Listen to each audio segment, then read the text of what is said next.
Shalom, bien-aimés. Nous voici encore présents en ces lieux pour pouvoir partager la parole de Dieu. Comme vous le savez, je suis votre serviteur, l'apôtre Paul Anissé Pierre Mesmin Tchibinda Maposo. Aujourd'hui, nous allons parler des chaînes. Est-ce que un enfant de Dieu peut-il être enchaîné? Est-ce que le diable a le pouvoir d'enchaîner un enfant de Dieu? Et pourquoi les enfants de Dieu se retrouvent-ils dans les chaînes de Satan? C'est de ça que nous allons parler.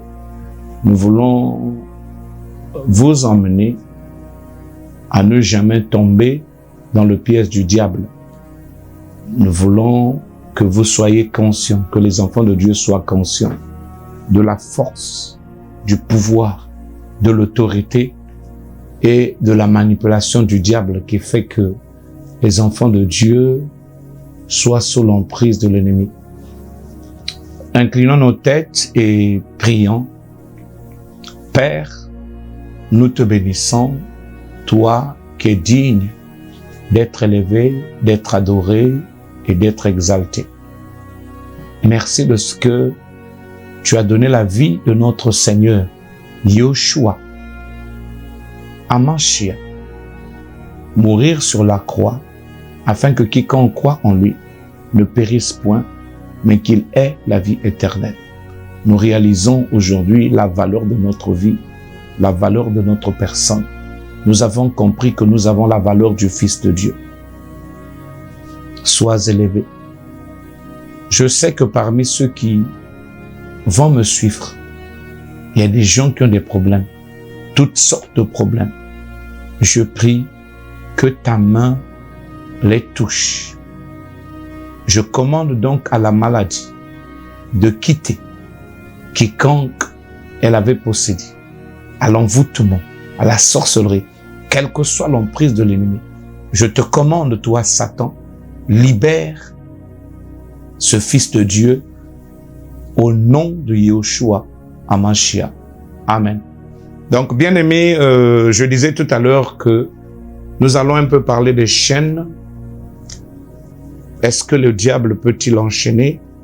Et pourquoi les enfants de Dieu sont-ils enchaînés dans l'emprise du diable? J'aimerais que nous puissions lire un texte. Lisons d'abord un texte d'Éternome, chapitre 11, le verset 25. La Bible dit ceci: « Nul ne tiendra contre vous.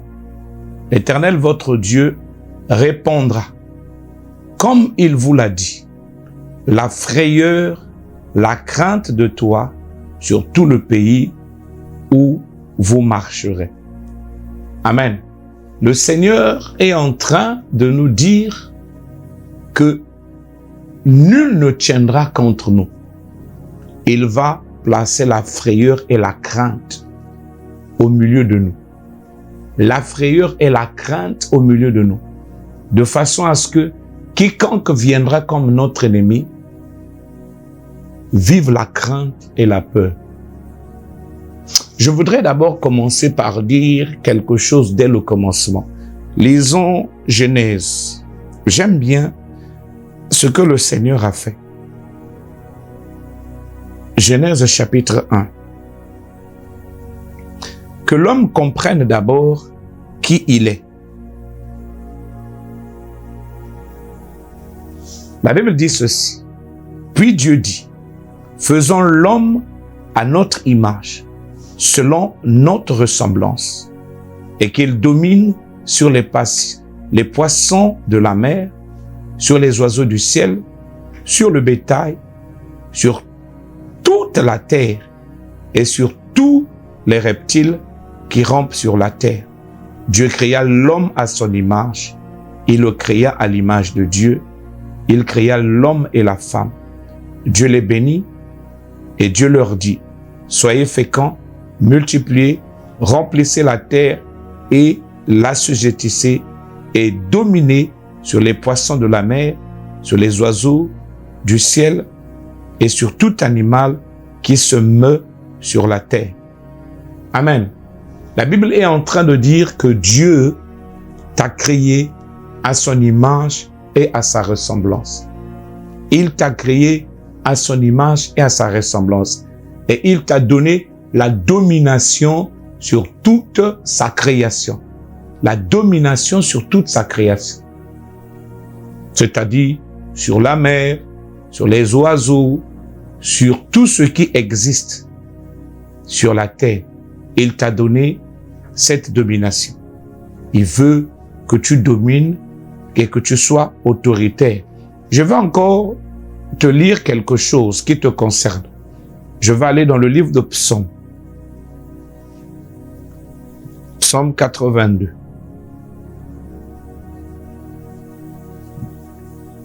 La Bible me dit ceci. Dieu est en train de dire par la bouche de son serviteur. J'avais dit, vous êtes des dieux. Vous êtes tous fils du Très-Haut. Amen. Tu es un Dieu et tu es un fils du Très-Haut. Tu es un roi. Amen. Un roi, un Dieu. Et Dieu t'a donné la domination sur toute sa création. Je répète, sur toute sa création. Il t'a créé à son image et à sa ressemblance. Mais pourquoi ces gens-là, qui sont des dieux, se retrouvent-ils enchaînés? Est-ce qu'un Dieu peut être emprisonné? Est-ce qu'un Dieu peut-il être enchaîné?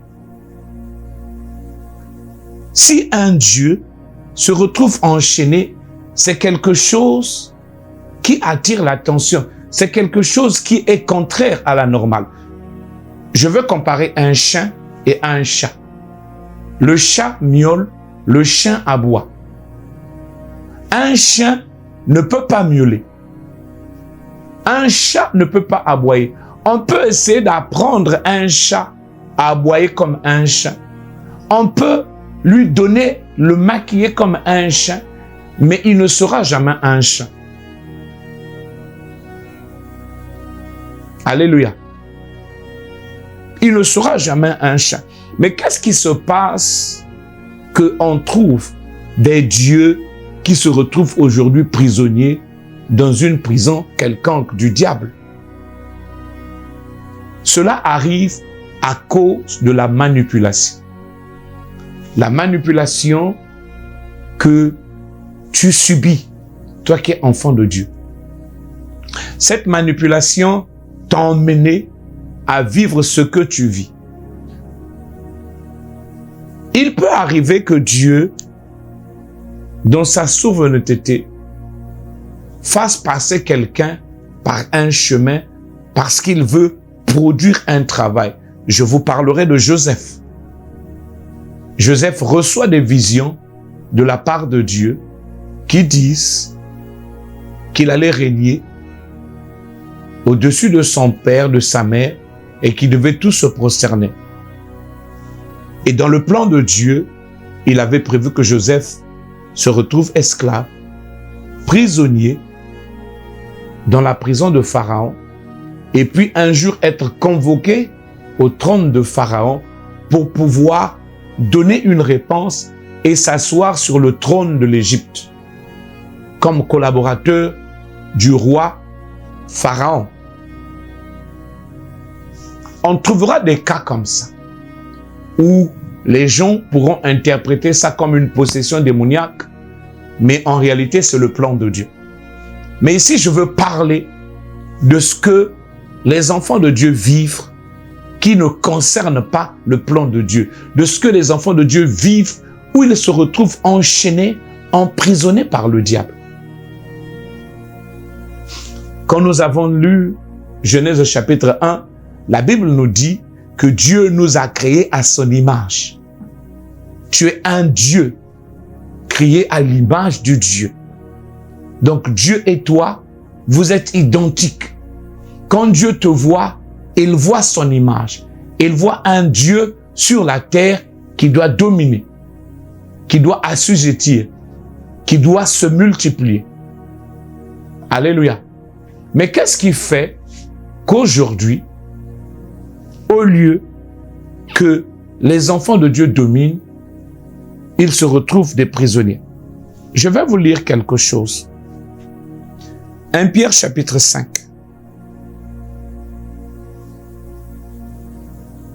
Je veux lire à partir du verset 8. On dit, « Soyez sobres, veillez. Votre adversaire, le diable, rôde comme un lion rugissant, cherchant qui il dévorera. Résistez-lui avec une foi ferme, sachant que les mêmes souffrances sont imposées à vos frères dans le monde. Les mêmes souffrances sont imposées à vos frères dans le monde. Les mêmes attaques, les mêmes ruses que le diable utilise sont imposées à nos frères partout dans le monde. Mais ce qui attire mon attention ici, c'est qu'on dit « Soyez sobres, veillez. » Soyez sobres, veillez. Donc, ayez votre conscience et votre intelligence renouvelée. Ayez le discernement. Ayez la sagesse de comprendre que vous êtes des cibles du diable. Le but du diable, c'est faire mal à Dieu, faire mal au Père, parce qu'il nous a créés à son image. Il nous veut à ses côtés. Il nous a tous assigné une responsabilité, un travail. Nous sommes des ambassadeurs du ciel sur la terre. Nous devons dominer. Nous devons travailler. Nous sommes la main de Dieu sur la terre. C'est pourquoi l'apôtre Pierre dit que Dieu a fait de nous des participants de sa divine nature. Je vais quand même le lire. Participants de la divine nature de Dieu.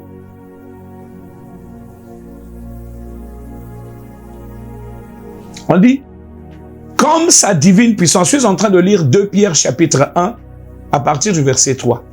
Comme sa divine puissance nous a donné tout ce qui contribue à la vie et à la piété au moyen de la connaissance de celui qui nous a appelés par sa propre gloire et par sa vertu, lesquels nous assurent de sa part les plus grandes et les plus précieuses promesses, afin que par elles, vous deveniez participants de la nature divine, en fuyant la corruption qui existe dans le monde par la convoitise. Alléluia. Il nous a rendus participants de sa divine nature, bien-aimés. De sa divine nature, je disais. Des promesses, des garanties qui prouvent que nous sommes des dieux, que nous avons le pouvoir. Donc, que le diable ne peut pas nous enchaîner, ne peut pas nous lier, puisque nous sommes au-dessus de lui. Parce que le Fils de Dieu est venu mourir. La Bible dit que Dieu a tant aimé le monde qu'il a donné la vie de son Fils mourir sur la croix. On dit, Jean chapitre 3, verset 16, « Car Dieu a tant aimé le monde qu'il a donné son Fils unique, afin que quiconque croit en lui ne périsse point, mais qu'il ait la vie éternelle. » Qu'il ne périsse point, mais qu'il ait la vie éternelle. Dieu a donné la vie de son Fils. Mourir sur la croix. Un Dieu. Dieu est descendu sur la terre. Il a pris une forme humaine, comme toi et moi. Et il a accepté d'aller sur la croix. Parce que le pouvoir du sang devait agir. Alléluia. Le pouvoir du sang. Dieu devait te racheter au prix de son sang. Il devait te racheter au prix de son sang. Il t'a créé à son image et à sa ressemblance. Il a fait de toi un Dieu. Et là, il vient, il donne sa vie sur la croix parce que quelque part, tu avais perdu ton autorité. Et le Saint-Esprit par Pierre est en train de nous avertir pour nous dire que nous devons être éveillés. Pourquoi? Je vais te lire Genèse chapitre 3. Parce que, bien aimé, le diable, quelle que soit sa force, quelle que soit sa puissance, quelle que soit l'autorité que Dieu lui avait donnée, normalement, il n'a pas pouvoir sur toi. C'est pourquoi je disais au départ, un chien ne peut pas miauler. Parce que le chien, il aboie. Un chat ne peut pas aboyer. Parce que le chat, il miaule. L'homme a été créé à l'image de Dieu et il lui a été donné l'autorité, la domination, les capacités d'assujettir le monde, de diriger. Repartons un peu dans le jardin d'Éden. Dans le jardin d'Éden, il y avait des lions. Tout ce que Dieu avait créé. Après que Dieu ait créé toutes choses, la Bible dit, il a fait venir les animaux vers Adam pour que Adam puisse leur donner les noms. Pour que Adam puisse participer à la création. Alléluia. Et le lion est arrivé. Il ne s'appelait pas lion quand Dieu l'a créé. L'homme, c'est-à-dire toi, tu as dit, toi, tu es un lion. Toi, tu es un tigre. Toi, tu es un manguier. Regardez le pouvoir qu'a l'homme. Le diable n'a pas donné des noms. Le diable n'a pas donné le nom à la création. C'est l'homme et Dieu qui ont donné les noms. C'est l'homme et Dieu qui ont créé, qui ont participé à la création. Dieu crée et il fait participer l'homme à la création. L'homme donne les noms. Quand Dieu crée la femme, il tire la femme de la côte de l'homme. Dieu ne l'appelle pas femme. C'est l'homme qui dit, tu es femme parce que tu as été tiré de ma côte. Alléluia. Je suis là en train d'essayer de te montrer le pouvoir, l'autorité et la puissance que tu as. Le seul problème, c'est que tu n'en es pas conscient. Tu n'as pas conscience de ce pouvoir, de cette autorité qui t'a été donnée. Dieu t'a créé à son image et à sa ressemblance. Dieu t'a donné le pouvoir sur les animaux. Que tu les domines. Et normalement, le diable ne peut pas te retenir enchaîné. Mais pour que le diable t'enchaîne, pour que le diable enchaîne une famille, il utilise la ruse. C'est ce que nous voulons voir dans Genèse chapitre 3. Il va te pousser à te faire enchaîner toi-même. Il va te pousser à te faire envoûter toi-même.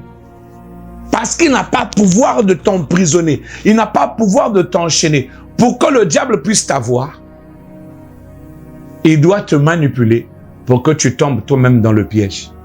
Genèse chapitre 3. Je lis à partir du verset 1. Shanda kalike yakaraba hundalaka. Oh, merci Seigneur Yeshua. Donc là où je suis caché, là où tu es caché, le diable ne peut pas aller t'attraper là-bas comme il ne peut pas aller m'attraper. Mais qu'est-ce qui fait que le diable puisse attraper quelqu'un qui est caché dans les lieux célestes avec le Seigneur? Qu'est-ce qui fait que le diable puisse toucher à l'homme qui est la prunelle de l'œil de Dieu? C'est parce que l'homme s'y enchaîne lui-même. Le diable emmène l'homme à se faire enchaîner lui-même. Genèse chapitre 3. Je lis à partir du verset 1. La Bible dit ceci. Le serpent était le plus rusé de tous les animaux des champs que l'Éternel Dieu avait fait. Il dit à la femme, Dieu a-t-il réellement dit, vous ne mangerez pas de tous les arbres du jardin? La femme répondit au serpent, nous mangeons du fruit des arbres du jardin. Mais quant au fruit de l'arbre qui est au milieu du jardin, Dieu a dit, vous n'en mangerez point, et vous n'y toucherez point, de peur que vous ne mouriez. Alors le serpent dit à la femme, vous ne mourriez point, mais Dieu sait que le jour où vous en mangerez, vos yeux s'ouvriront, et vous serez comme des dieux, connaissant le bien et le mal. La femme vit que l'arbre était bon à manger et agréable à la vue, et qu'il était précieux pour ouvrir l'intelligence. Elle prit de son fruit et en mangea. Elle en donna aussi à son mari qui était auprès d'elle, et ils en mangeaient. Les yeux de l'un et de l'autre s'ouvrirent. Ils connurent qu'ils étaient nus, et ayant conçu des feuilles de figuier, ils s'en firent des ceintures. Alors ils entendirent la voix de l'Éternel Dieu qui parcourait le jardin vers le soir. Et l'homme et sa femme se cachèrent loin de la face de l'Éternel Dieu, au milieu des arbres du jardin. Amen.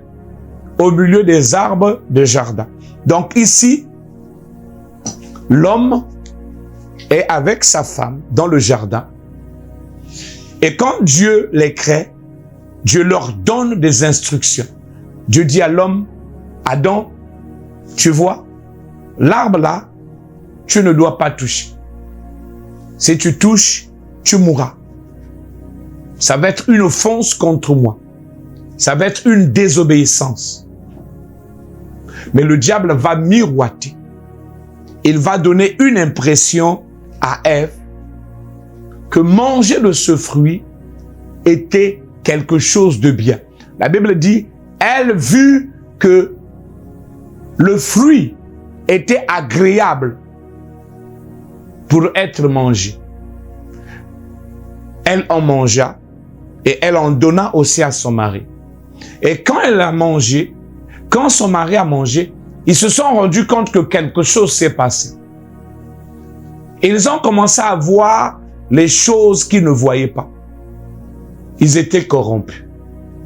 Et qu'est-ce qui s'est passé? Si vous continuez la lecture, Dieu va les chasser du jardin. Alléluia. Dieu va les chasser du jardin. Ce n'est pas le diable, mais c'est Dieu qui les chasse du jardin. Il les chasse de sa face parce que l'homme s'est corrompu. L'homme a perdu sa gloire. Ce que le diable voulait, c'est d'emmener l'homme à perdre sa gloire. D'emmener l'homme à perdre l'avantage qu'il avait auprès du Père par le péché. C'est pourquoi je disais que un chat ne peut pas aboyer, à miauler, un chat ne peut pas aboyer. Mais nous voyons dans les cirques des gens qui manipulent les animaux en leur faisant faire des gestes comme des hommes, en leur faisant faire des actions comme des autres animaux. Un chat n'est pas un chien, mais on peut l'emmener à se comporter comme un chien. Il n'est pas un chien, mais on peut l'emmener à se comporter comme un chien. C'est ce que le diable fait. Tu es un Dieu, mais pour te manipuler, pour te détruire, il va t'emmener à faire des choses. Vous savez, Dieu nous a créés à son image et il a donné à chacun de nous des responsabilités. Quand vous lisez les Écritures, on vous dit qu'il a fait les uns comme apôtres, les autres comme prophètes, évangélistes, pasteurs, docteurs. Et quand vous lisez la Bible, on vous parle des tailleurs de pierre. On vous parle de ceux qui travaillent à la main. On vous parle de ceux qui chantent. On vous parle de ceux qui designent. Donc quand Dieu crée un homme, il donne à un homme une responsabilité, une mission à accomplir. Mais le but du diable, c'est d'écarter quelqu'un de la mission. Enlever le pouvoir et l'autorité que Dieu a donné à un homme. Mais pour le faire, il va te manipuler. Si le diable veut détruire ta vie, il va t'emmener à l'alcoolisme. Il va t'emmener à l'alcoolisme. Il va t'emmener à l'immoralité. Vous savez, il y a un truc que le Seigneur m'a expliqué. Il m'a dit, regarde, quand le diable veut détruire un foyer, il va faire des manipulations. Il n'a pas pouvoir d'enchaîner l'homme, d'enchaîner la femme, mais il va les pousser à divorcer. Il va créer une porte qui va rendre le mari violent. Il va créer une porte qui va rendre le mari alcoolique. Le mari va aller boire. Sous l'effet de l'alcool, il va taper sa femme. Sa femme va supporter la première fois, la deuxième fois, la troisième fois. Elle va chercher à se défendre. Ça va créer une rébellion. Quand la rébellion arrive, ces deux personnes ne peuvent plus s'entendre. Le but final du diable, c'est de les emmener au divorce. Il veut créer le divorce. Il ne peut pas les enchaîner, mais il va les emmener à prendre la décision de divorcer pour qu'ils deviennent des divorcés. Mais le but du diable, c'est qu'il est en train de chercher que cet homme-là chrétien, cette femme chrétienne, perde la vie éternelle.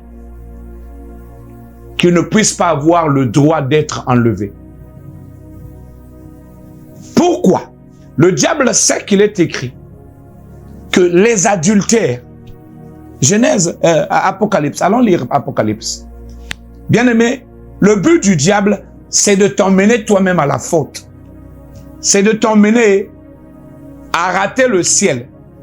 Mais lui, il va te pousser à le faire toi-même. Il veut t'enchaîner. Lui, il connaît les Écritures.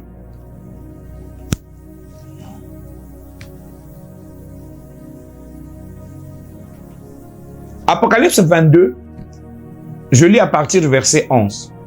Que celui qui est injuste soit encore injuste. Que celui qui est souillé se souille encore. Et que le juste pratique encore la justice. Et que celui qui est saint se sanctifie encore. Voici, je viens bientôt.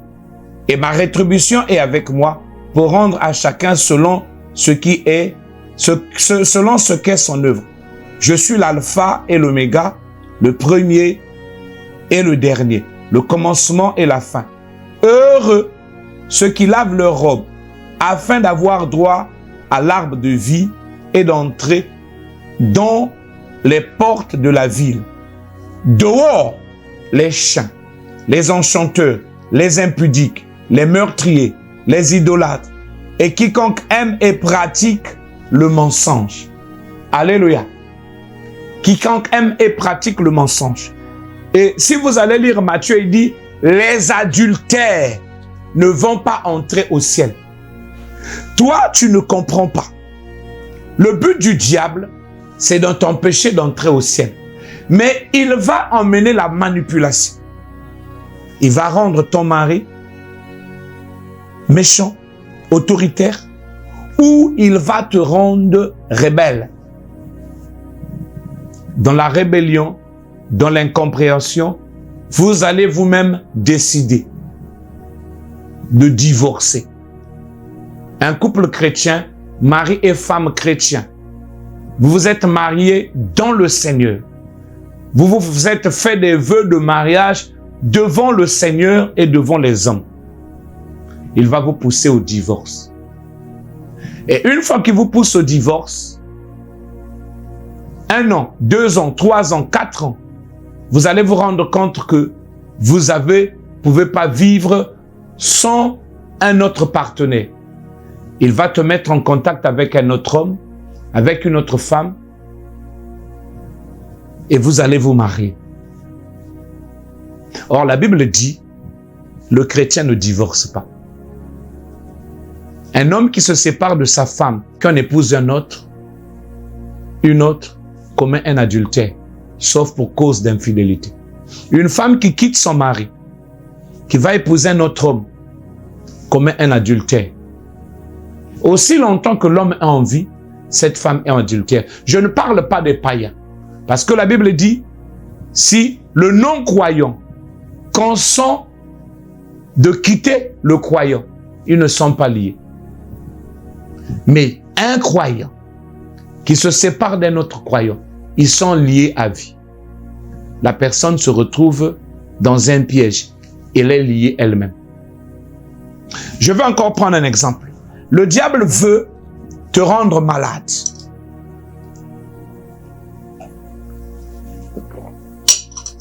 Il veut te détruire. Il sait qu'il n'a pas pouvoir de mettre la maladie en toi. Il ne peut pas t'envoûter parce que toi, tu es caché dans le ciel. Mais il t'emmène toi-même à rentrer dans le piège. Il ne peut pas voler, te tuer. C'est impossible. Vous savez, l'histoire de Job nous le prouve. Est en train de nous prouver que Job était là. Aussi longtemps qu'il marchait avec son Dieu le protégeait. Et le diable et Dieu parlaient. Le diable dit au Seigneur, c'est parce que tu veilles sur lui, tu protèges sur lui. Donne-moi seulement l'autorisation de toucher. Donc tu comprends ici que pour que le diable puisse te toucher, il lui faut l'autorisation de Dieu. Mais ce qu'il peut faire, c'est te manipuler, te conduire au péché, te conduire à la rébellion, te conduire de ce que tu tombes toi-même dans le piège, comme il a fait avec Adam et Ève. Il les a poussés à tomber dans leur propre piège. Il les a poussés à désobéir à Dieu. Le diable va te pousser à désobéir. Il sait que tu ne dois pas commettre l'adultère. Tu ne dois pas marcher dans l'impudicité. Il va te piéger. Il va faire en sorte qu'il t'envoie une femme malade. Qu'il t'envoie une personne qui est envoûtée. Une personne qui est dans les liens de la malédiction. La Bible dit, les deux deviendront une seule et même chair. Vous savez, les gens ont tendance à confondre. Ils pensent que c'est la dot qui fait que vous deveniez une seule chair. Non, c'est pas la dot. La dot, c'est l'autorisation. On devient une seule et même chair avec un homme ou avec une femme par le sexe, quand vous couchez ensemble. C'est pourquoi aujourd'hui on trouve des gens qui sont devenus la même chair avec beaucoup de gens. Qu'est-ce que le diable va faire? Tu es entrepreneur, tu travailles, tu as une bonne vie. Il va manipuler. Il sait que là-bas il y a une femme. Il sait que là-bas il y a un homme. Le grand-père de l'homme-là ou de la femme-là avait fait une alliance avec le diable. Et le diable avait maudit toute la descendance de cet oncle-là ou de ce grand-père. Le diable va tout faire pour que tu couches avec l'homme-là, que tu couches avec la femme-là.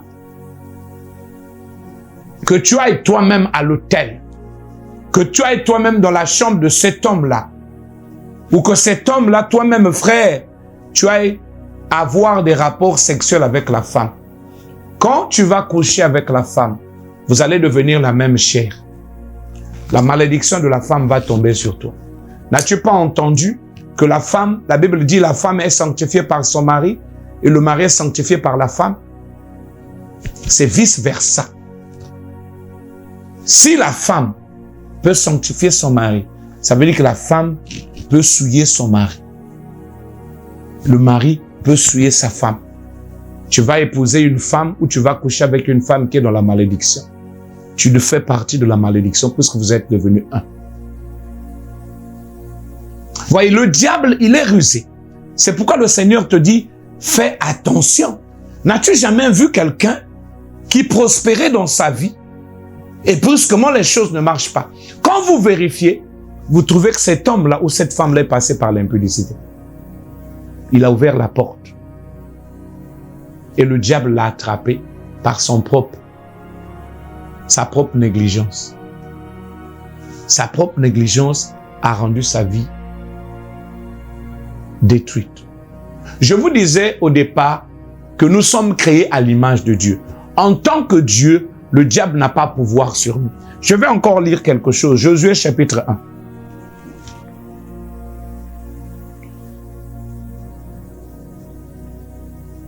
Je vais lire le verset 5. Nul ne tiendra devant toi tant que tu vivras. Je serai avec toi comme j'ai été avec Moïse. Je ne te délaisserai point, je ne t'abandonnerai point. Alléluia. Il dit, nul ne tiendra devant toi tant que tu seras vivant.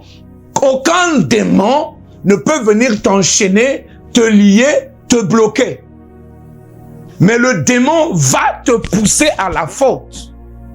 Comme il avait poussé Adam et Ève, et Dieu les a chassés du jardin. Genèse chapitre 3. Et il plaça des chérubins devant l'entrée du jardin pour les empêcher. Parce qu'ils avaient commis la faute. Il veut que tu sois pauvre. Il va te connecter avec quelqu'un de pauvre. Que tu couches avec lui et que tu vives la malédiction de la pauvreté. Il veut te rendre malade. Il va tout faire pour te connecter avec une femme, avec un homme qui est malade. Tu couches avec l'homme, tu es infecté et tu tombes malade. Et tu perds ce que tu as. Bien-aimé, réfléchis. Je suis venu ici pour te dire de faire attention.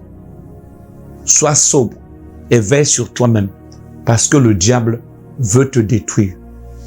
Il veut te prendre ton travail. Pour te prendre ton travail, il va vouloir te pousser à voler.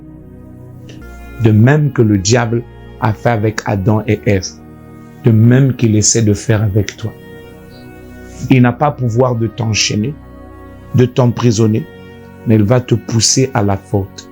Il va te pousser à toi-même tomber dans le trou. Veille sur ta vie. Demeure dans la méditation de ta parole, la parole de Dieu, pour comprendre ce que tu dois faire. Développe la présence du Saint-Esprit qui est en toi.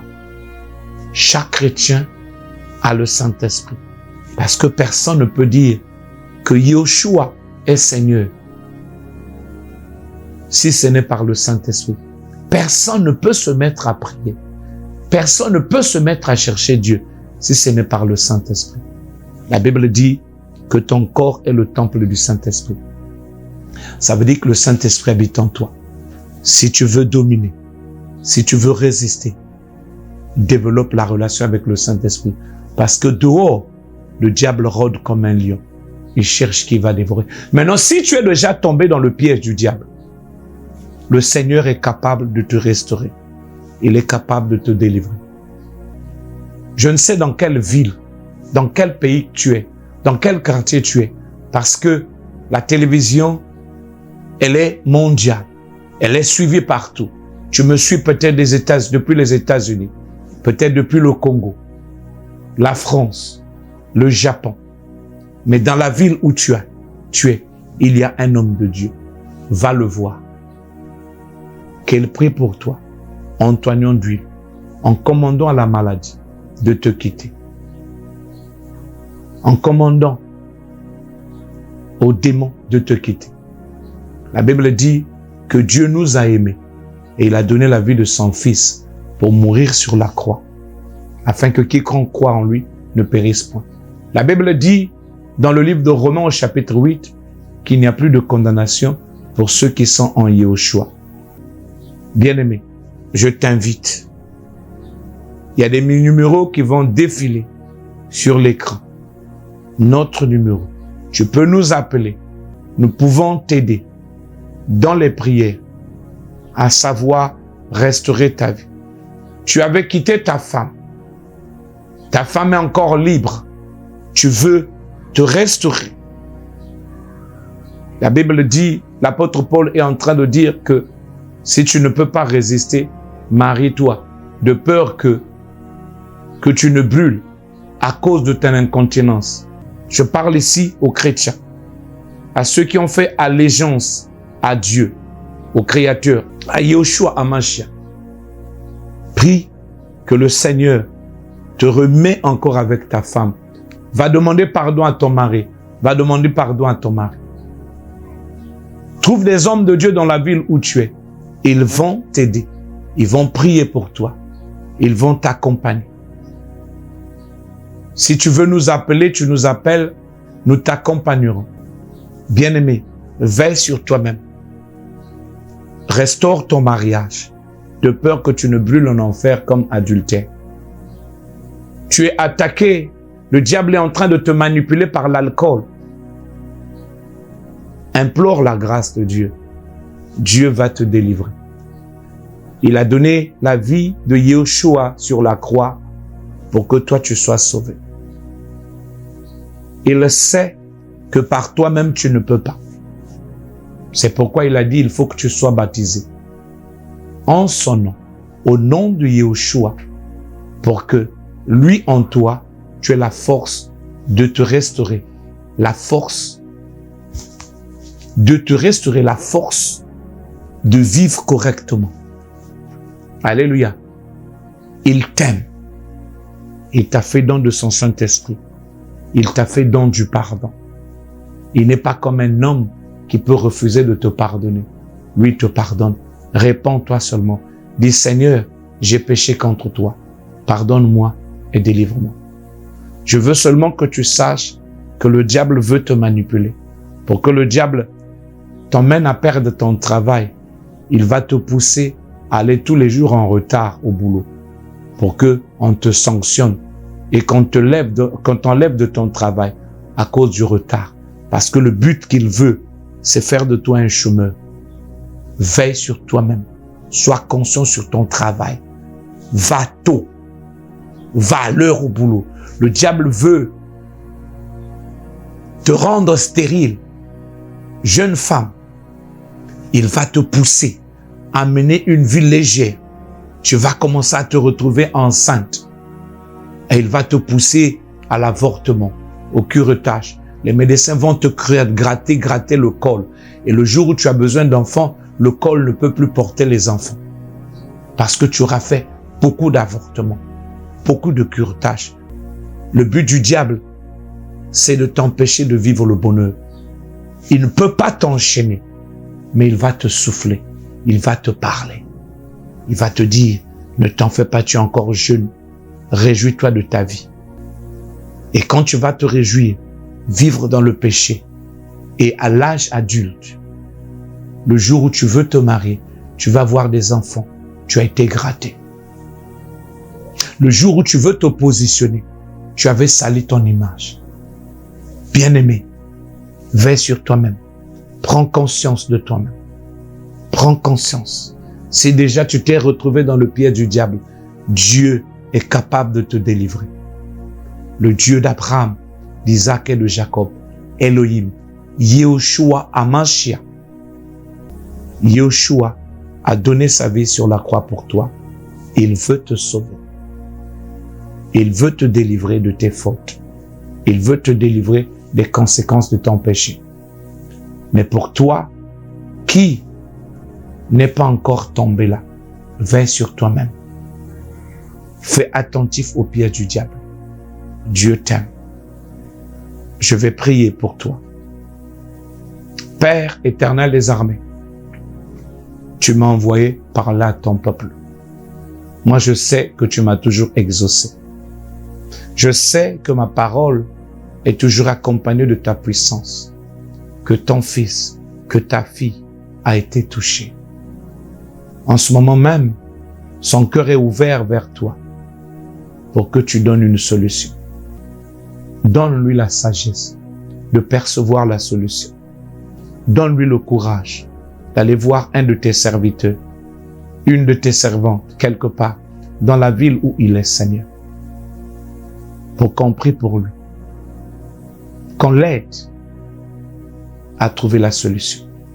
J'ordonne à toi, puissance des ténèbres, toi qui perturbais, toi qui avais piégé la vie de mon frère, de ma sœur, de le quitter maintenant, au nom de Yeshua.